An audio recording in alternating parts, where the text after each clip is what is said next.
Bonjour, bonjour et bienvenue sur KTV en direct à la télévision, à la radio et sur les réseaux sociaux pour ce temps de parole consacré à l'enfance et à sa protection. Et pour en parler, nous recevons Issa Abdou, le vice-président en charge de l'action sociale. Bonjour. Bonjour Léo, bonjour Camar, je salue les Maoris et nombreux qui nous écoutent ce matin avec un clin d'œil particulier pour la population de Lembeni Bandrélé. Évidemment, merci beaucoup d'être là ce matin. C'est moi. Alors, hier, il s'est passé un bilan un peu de la mandature sur la protection de l'enfance. Avant, vous avez fait une réunion avec des groupes de médiation citoyenne pour faire le bilan après sa mise en place. Qu'est-ce qu'on peut dresser comme bilan ? De l'action sociale d'une manière globale, que du chemin parcouru. Mais il reste beaucoup à faire. Je serais très mal placé, moi, pour venir fanfaronner et vous expliquer que tout va bien, qu'on a tout résolu. Je crois que personne ne croirait et les gens auraient raison. Ce qui est vrai, en revanche, c'est que nous avons hérité, nous ne partons pas d'ex nihilo, il faut avoir l'honnêteté de le dire, mais enfin... quand même, nous revenons de très très loin. Et s'agissant singulièrement de la question si particulière, si importante de l'aide sociale à l'enfance, rappelez-vous, nous sommes arrivés en 2015, la DSDS était dans une situation compliquée, la DSDS qui englobait à ce moment-là l'action sociale et la solidarité. Il a fallu ramener la paix, il a fallu apaiser parce que c'était un préalable pour après dérouler toute la politique de la mandature. J'ajoute que Mayotte, et il faut préciser cela, est département depuis 2011, conséquence de la volonté forte, maintes fois exprimée de la population, mais conséquence surtout de la double loi de 2010 relative à la départementalisation. Départementalisation 2011. Je dis que la mandature 2011-2015 est celle de la départementalisation, on est dans l'euphorie, la concrétisation d'un vieux rêve, et la mandature, l'actuelle, 2015-2021, est celle de l'installation de tous les éléments permettant d'être un vrai département. Il a commencé par la première de nos compétences, qui est l'action sociale.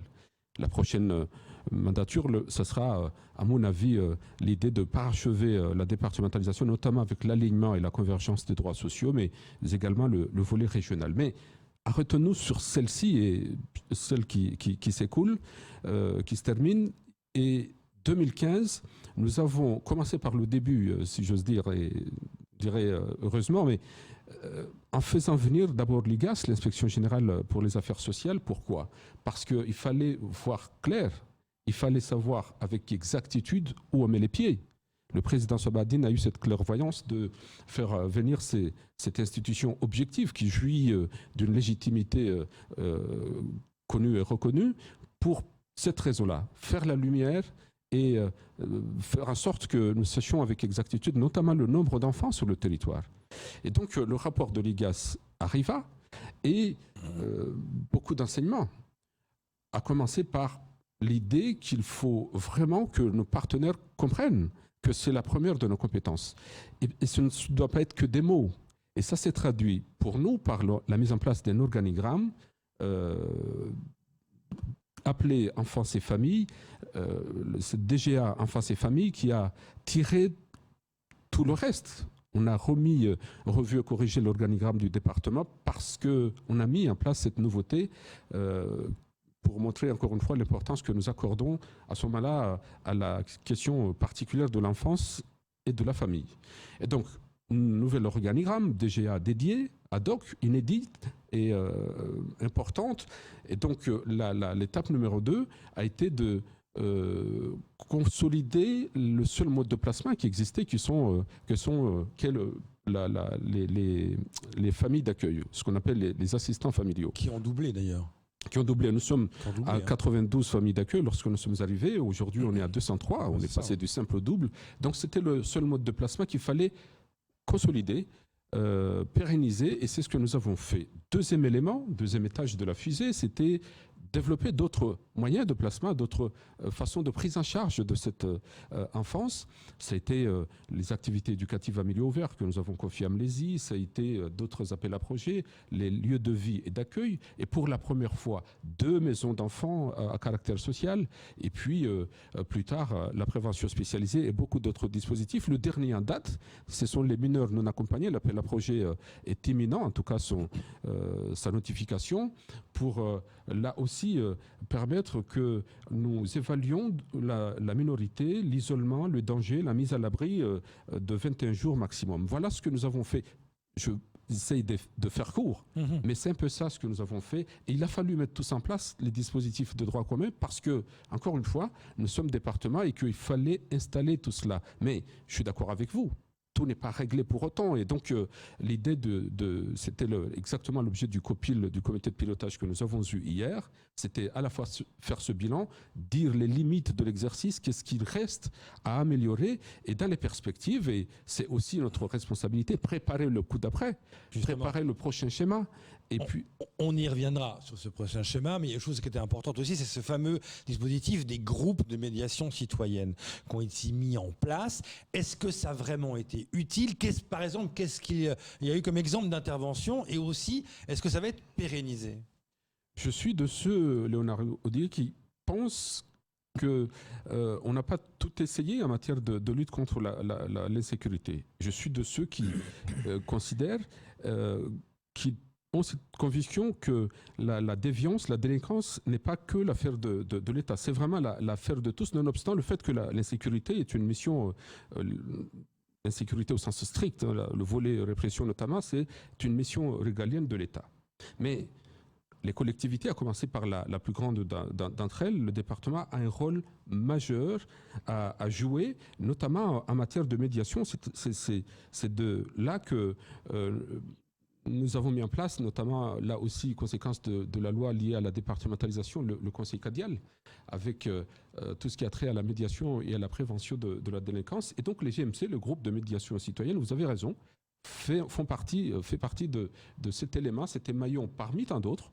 Ça n'est pas suffisant, mais c'est utile pour faire en sorte que ces jeunes gens, 140 salariés en tout, 6 associations retenues pour qu'on s'occupe de 10 communes. Il faudra aller plus loin et j'y reviendrai.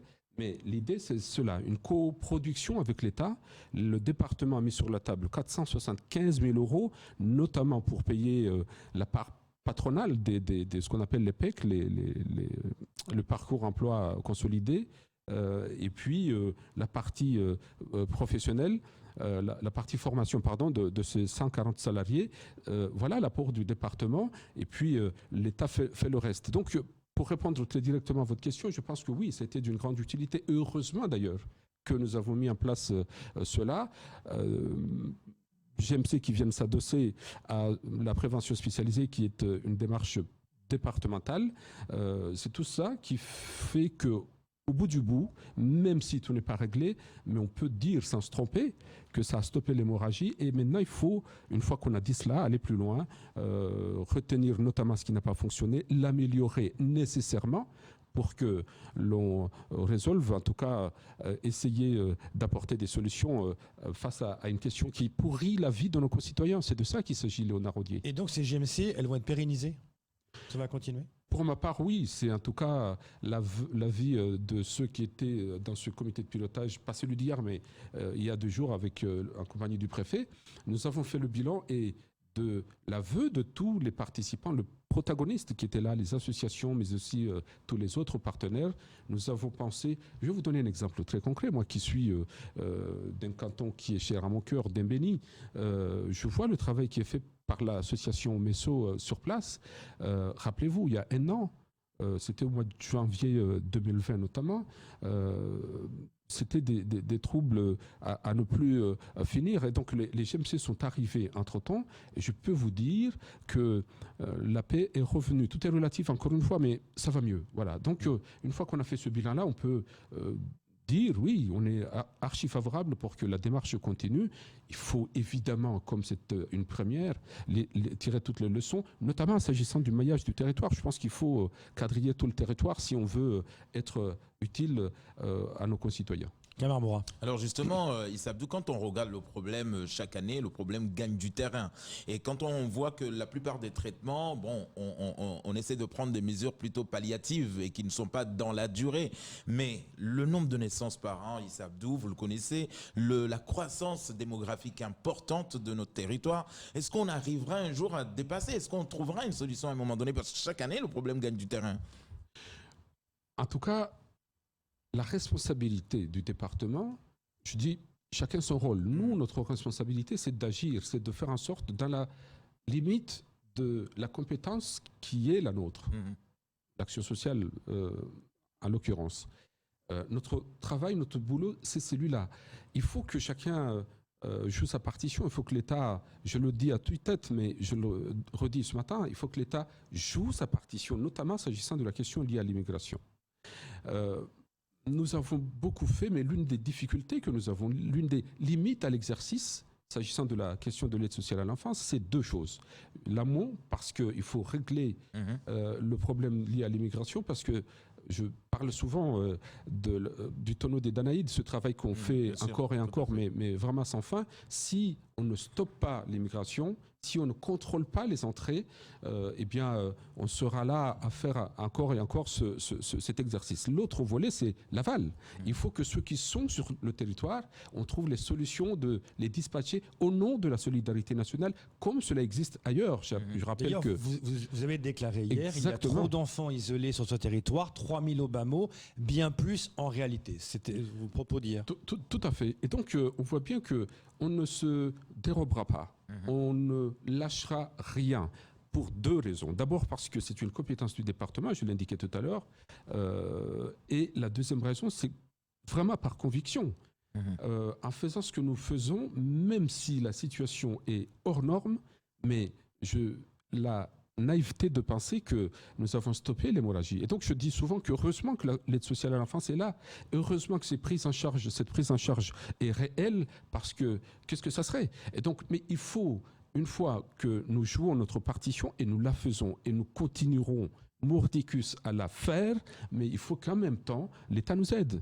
Il faut que l'État nous aide pour ce qui est du volet immigration, mais en même temps, trouver des solutions sur ceux qui sont là, parce que, à l'instar des séjours Made in Mayotte, vous savez, ces séjours qui ne servent qu'à Mayotte, on ne peut pas aller ailleurs, mais vous ajoutez les séjours Made in Mayotte, les enfants qu'on ne peut pas faire sortir d'ici, vous obtenez un territoire de 374 km² qui englobe toute la région, si j'ose dire. Qu'est-ce qu'on fait? On continue comme ça, mais d'une manière éternelle, on ne peut pas s'en sortir. Donc, on fait ce qu'il faut faire, on fait ce qu'on doit faire, mais il faut nous aider, il faut que l'État joue sa partition, il faut que nos parlementaires, peut-être par le truchement d'un texte législatif, parce que la circulaire Taubira, c'est un texte juridique, réglementaire, là aussi nous aide, fasse entendre ce cri d'alarme, parce que Mayotte est en danger, il faut le dire. C'est justement, quand on voit le budget aujourd'hui alloué pour le social, Issa Abdou, il est réfléchi, il est calculé, voté, adopté. Donc, sauf que sur le terrain, vous venez de le dire, il ne répond pas à la réalité. Est-ce que là, avec les missions qui sont les vôtres, si demain vous êtes réélu au même poste, est-ce que vous demanderez qu'on double parce que vous n'en pouvez plus? C'est-à-dire, ou sinon vous consommez celui qu'on vous donne et on s'arrête là, l'État jouera la différence? Exactement. C'est l'esprit d'une convention qui a été signée le 21 avril 2017 entre l'État et le département, laquelle convention dit qu'il faudra faire une revoyure, si j'ose dire, cette année, au mois d'octobre 2021, et ça tombe très bien. Et c'était d'ailleurs l'une des boussoles du comité de pilotage d'hier, c'était de faire en sorte que nous fassions des propositions pour que, chemin faisant, le jour venu, nous soyons suffisamment forts en disant voilà ce qu'il nous faut à toutes choses égales par ailleurs. Parce qu'il faudra qu'on arrive à raisonner à juste hauteur de la réalité de la situation. Pour faire court, il faudra que, au nombre d'enfants réels recensés sur le territoire, la compensation soit dédiée en conséquence. Et donc, il faudra, à titre d'exemple, et c'est très parlant, nous avons demandé et obtenu une compensation, je n'en reviens pas, de 9,6 millions en début d'année. Il fallait aller la chercher, mais nous l'avons eue. Et donc, 9,6 millions chaque année, en termes d'accompagnement, jusqu'à terme échu, c'est-à-dire à la fin de cette mandature, pour faire court. Et donc, mais le budget 2021, budget annexe de l'aide sociale à l'enfance, nous avons mis 48 millions d'euros. C'est-à-dire que nous avons des besoins à hauteur de 48 millions d'euros, compte tenu de tout ce qui précède, mais qu'en même temps, nous avons la compensation qui n'est que de 9,6 millions, qui n'évolue pas. Et donc, vous voyez bien que nous avons là les billes pour dire à l'État qu'il nous faut cette compensation à juste hauteur. Mais pour qu'on soit plus efficace, j'espère qu'on nous suivra, parce que c'est de ça qu'il s'agit. La réalité est têtue. Mais il faut qu'en même temps, si on ne veut pas que ces chiffres-là soient exponentiels tout le temps, qu'on résolve, c'est ce que j'indiquais tout à l'heure, cette histoire de l'amont. Et ça, pardon de vous le dire encore une fois, c'est le domaine de l'État. Et donc, c'est de ça qu'il s'agit. Les choses vont mieux, on a beaucoup fait, beaucoup reste à faire, et si on veut être efficace, eh bien, il faut nous accompagner, il faut nous aider, parce que vraiment, tout le monde a intérêt à ce que ce territoire s'en sorte. Et la question de l'enfance, c'est une question importantissime, c'est l'avenir de ces territoires. Et si nous ratons ce passage, si nous ratons ce virage, eh bien, je pense que le Mayotte de demain sera compromis, et donc notre devoir, notre responsabilité tous, mais vraiment, commencer par nous qui sommes au conseil départemental, chacun doit jouer sa partition. C'est vrai que c'est pas évident, vous le disiez tout à l'heure, par rapport aux mineurs isolés, vous dites 3000, on est sur 5000 quelque part, c'est très très compliqué. Autre chose, les associations sont également partie prenante dans tout ça, elles sont sur le terrain. Qu'est-ce qu'elles ont fait remonter comme information importante ? Il y a 6 associations, comme je l'ai indiqué tout à l'heure. Il y a 10 communes aujourd'hui qui sont pourvues, mettons comme ça. Et donc, on voit bien qu'il nous reste encore 7 autres communes sur lesquelles il faut travailler. Donc, mais parfois, il nous arrive d'aller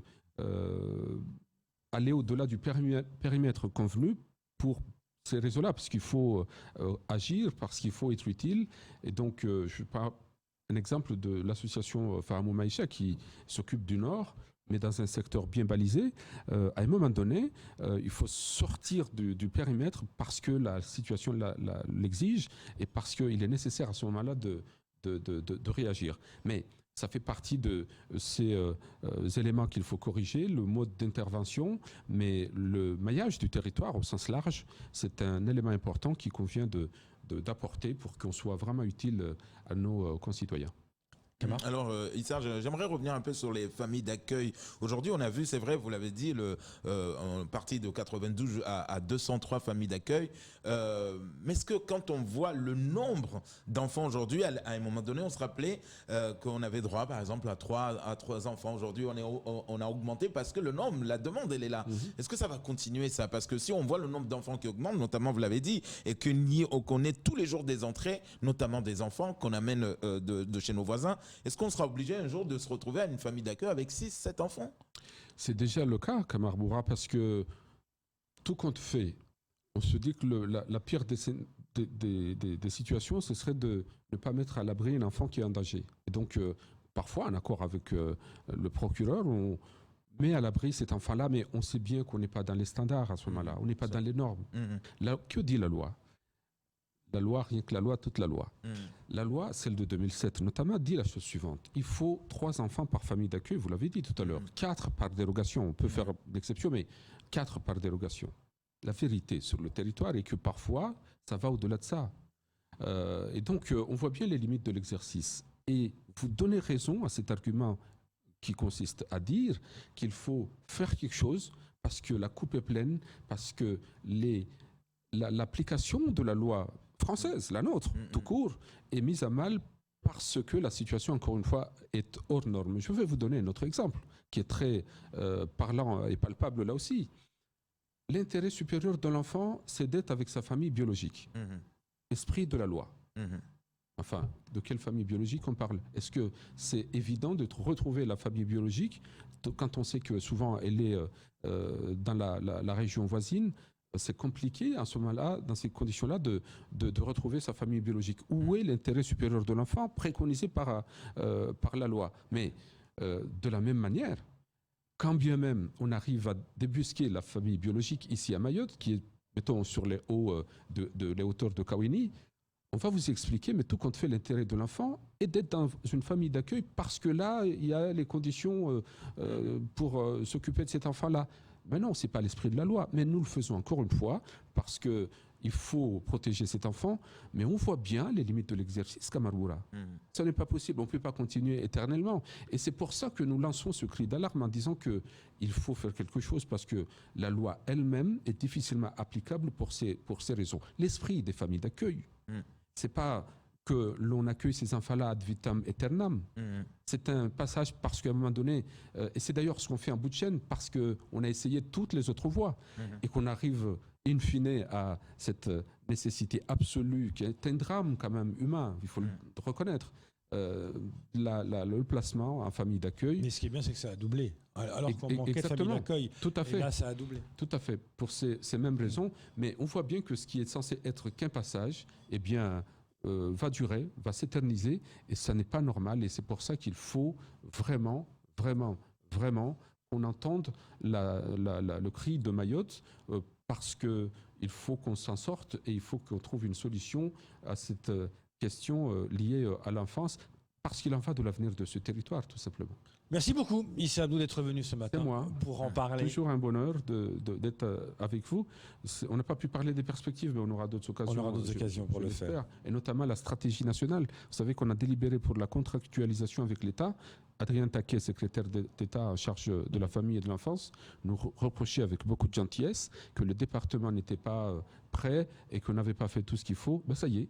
Nous avons délibéré pour autoriser le président à signer cette contractualisation nationale qui va là aussi donner un coup de fouet à l'action sociale et singulièrement à la question de l'enfance. Je pense notamment aux informations préoccupantes. Il y a la CRIP qui en ont besoin. Ça c'est fait, ça c'est dit. Merci beaucoup.